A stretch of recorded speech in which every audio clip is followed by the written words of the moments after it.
Hey everybody, my name is Jenny. I'm the Dungeon Master for High Hopes Low Rolls, and today I'm going to be showing you a chunk of the map of Arcadon, which is the world in which High Hopes Low Rolls is set.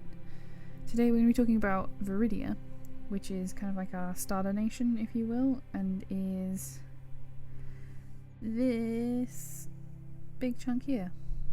To show you in more detail, I'm going to show you a scan of the very first, well, it's not the very first, but the first proper attempt of drawing out all of the places in Viridia, which I made shortly before we started animating the show. So, I mean, at this point it's a couple of years old, basically, and it's still not very accurate. There's still stuff I would like to change about it. Just as an overview, I will show you that we're gonna go west to east, if you will, and I'm just going to talk about random stuff as we go. And then if you have any questions, please feel free to leave them in the comments, and I will answer them as best I can. Viridia is surrounded by two oceans. On the north, you have the Iridian Sea. Knothole is this way. And the Iridian Sea is the northern sea. It's very cold, very choppy. It's the chord favoured sea, as they say. Very stormy, unpleasant, I would say. It's a major shipping channel, kind of grubby. To the north you have the Dragon's Nest, which is the sort of Viridian name for the islands to the north. The icy island to the north, where Nagar is from. The Erasif Ocean, which is along the southern shores, is much warmer, much calmer, much more pleasant. It's like your holiday ocean, basically. It's much more like the Mediterranean than the Atlantic, which is what I would say the Iridian Sea is like.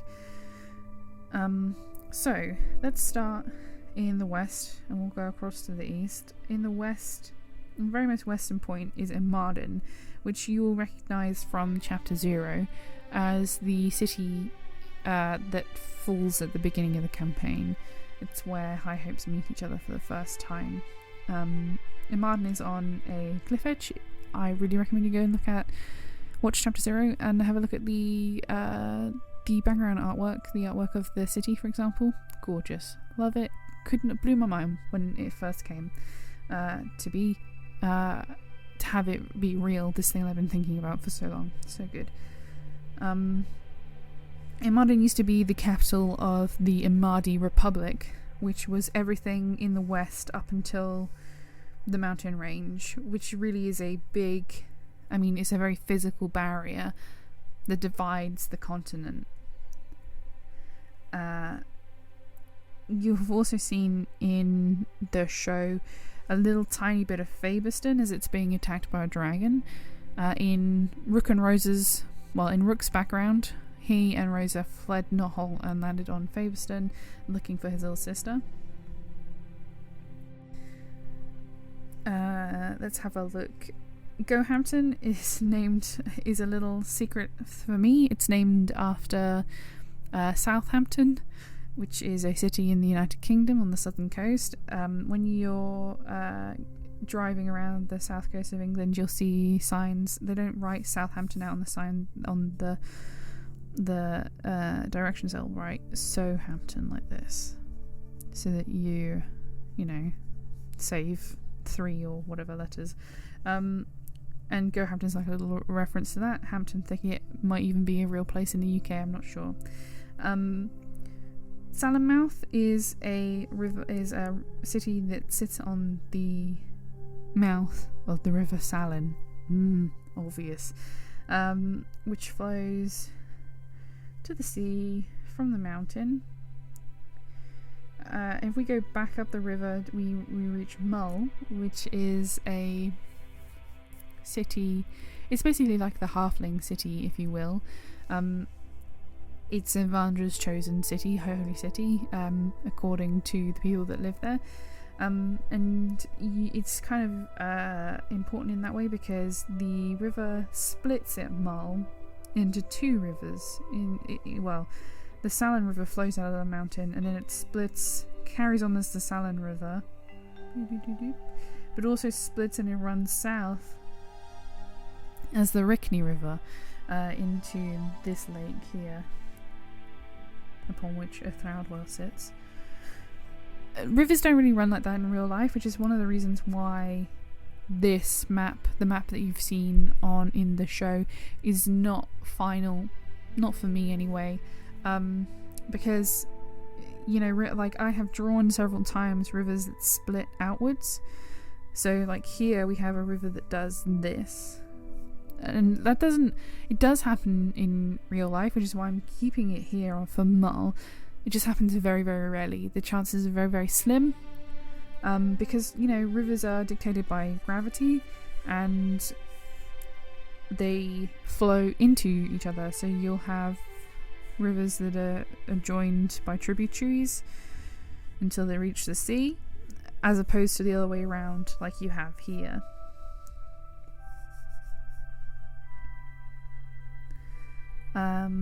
South of Mull we have, and kind of leading up to it, we have a small swamp.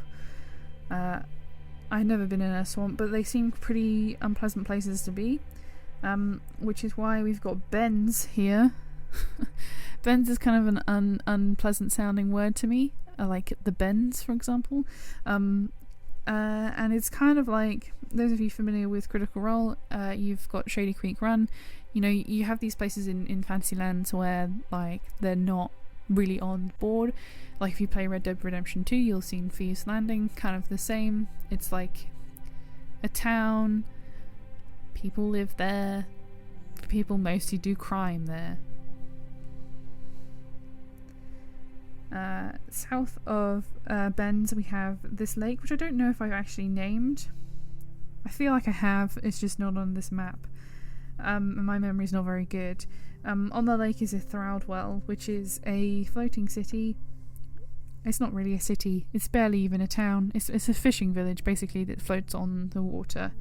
Not unlike Lake Town, if you're familiar with Le Hobbit or The Lord of the Rings. West of that is the Dragon's Teeth, which is a cast. I really recommend googling it if you don't know what a cast is. They look really freaking cool. I'll just spell that for you. I think that's like this. I really recommend it. They're absolutely stunning landscapes, and I had to have one. And the Dragon's Teeth is well, it's interesting. Let's say that. If my players are listening, they're like panicking right now because, yes, reasons.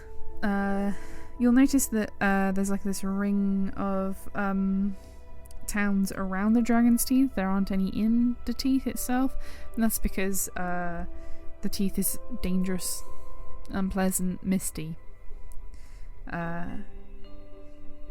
Grinnin is kind of similar to Ben's in the sense that it's a little bit shady, not in terms of light, in terms of character. You'll often get a lot of smugglers who operate out of the south of the Teeth, who operate out of Grinnin.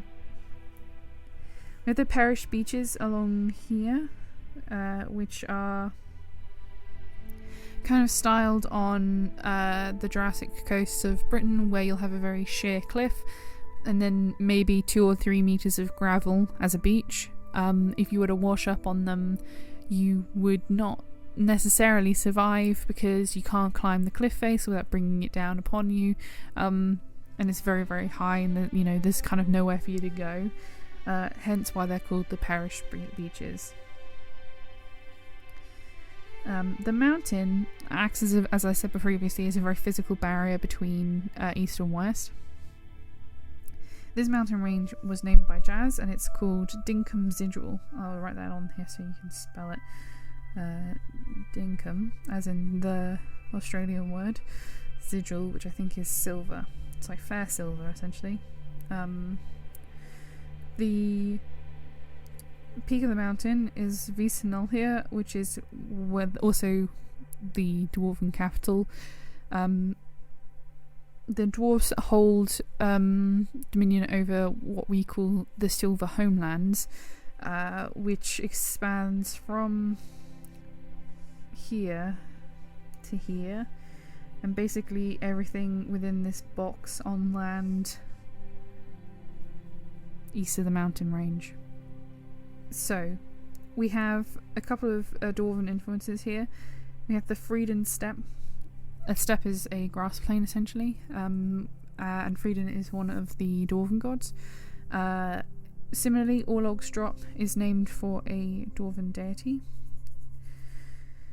Here we have Evandra's Watch, which has changed since this map was drawn. It's not Evandra's Watch anymore, it is Melora's Watch, because this bluff looks out over the fields, looks out over the, is immediately followed behind by the beautiful steppe, and looks out over the Iridian Sea, so feels more Meloran than Evandran to me.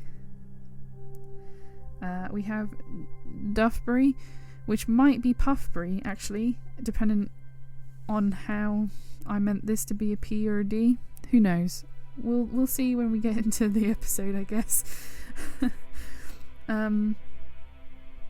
Of note is that Kadar is a city-state.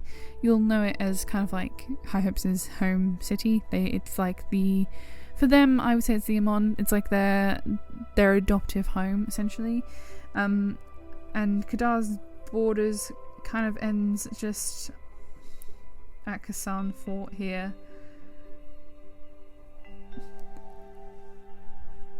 Everything else is the Silver Homelands.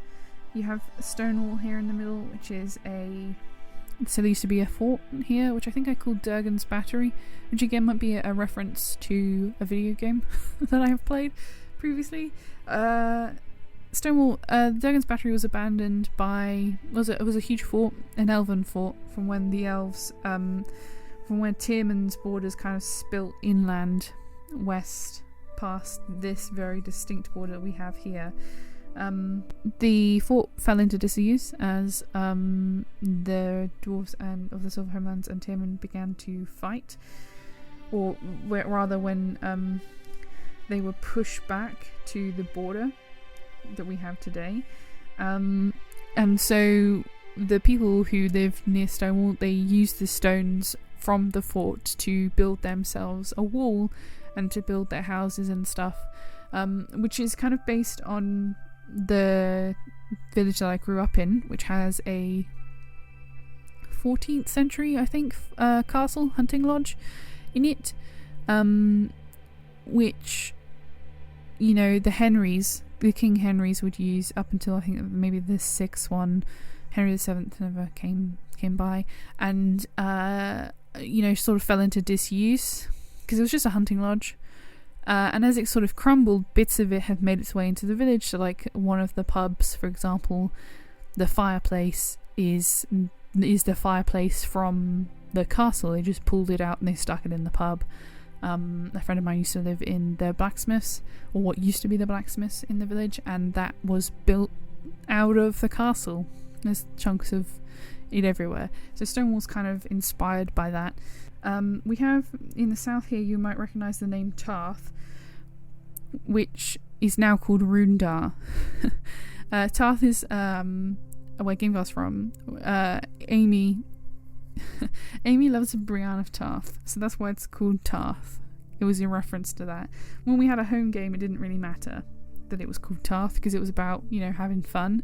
But I feel like Rundar suits it more now anyway. It feels more appropriate. We'll head into Tyrman now, which is the Wood Elf nation that Paddy's from. Indeed, we have Bay Hollow here, which sadly has been destroyed. We often talk about the division of Tyrman into the 6 kingdoms that it used to be. So I'm going to roughly draw onto this map. Kind of goes straight down like this, and then we have Bay Hollow here. There's like basically a capital in every city is like the capital of a region. Kind of goes like this, 1, 2, 3, 4. You see, I'm not really quite sure what I'm doing. And then this one goes like that, I believe. So they're not all equal, but then again, you know, this one has a mountain in it. That's, you know, a lot of land that you can't build on, so. Glen Barrow here is the capital of Tirman. And we have Nazim on the mountain here, which is where Mina is from. Though I would not describe Mina as from Tirman per se. Nazim is almost entirely separate. Like, I don't think most people in Tirman even know Nazim is there. Here's another river. Here's another river that divides badly. I'll draw this out for you. It goes north out of Glen Barrow and then south down past Moran, which I think I named for Oliver Moore, our sound engineer. The Larten Strait here is what divides Tirman from the other two the two elf nations. We have Gautalan up here and then Kavir down here. And the Karat channel here runs into what we call the Trijunct, because there's another channel here basically, and around that would be down here somewhere. Yeah, vaguely. Anyway, if you have any questions about the world, about this map, or anything, feel free to leave them in the comments and I'll do my best to answer them. I hope you enjoyed this sort of quick tour around Viridia. Thanks for watching. Bye!